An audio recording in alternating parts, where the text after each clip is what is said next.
How many times have you reached the top of a mountain only to discover it wasn't the right one? Marsha leads from the heart. She doesn't preach, she shares.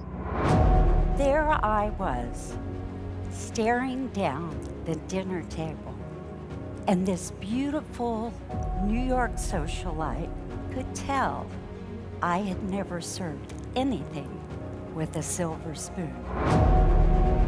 She has this ability to make herself vulnerable.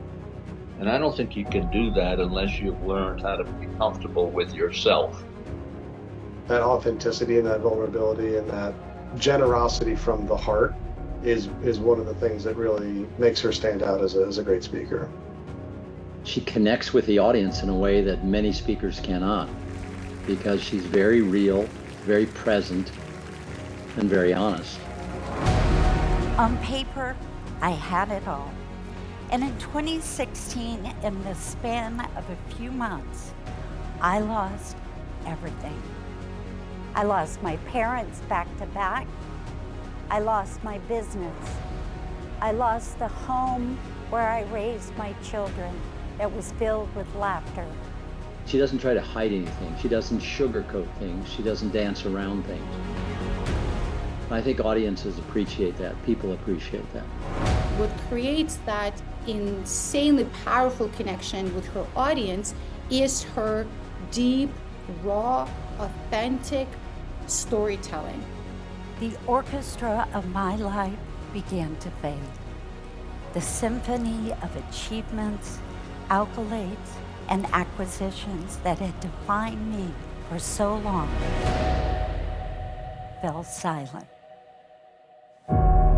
When I attended her talk, really, I think there was not a dry eye in the room when she talked about the more emotional and challenging parts of her personal story.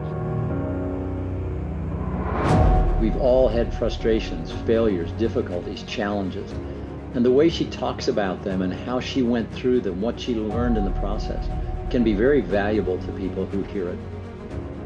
And yet, in that emptiness, something unexpected happened. A new version of myself began to whisper.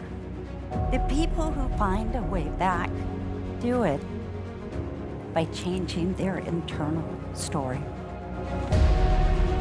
It's a very deeply personal story for her, and to be able to lean into vulnerability in a public way and in a way that makes it safe for other people to be okay with their own journey.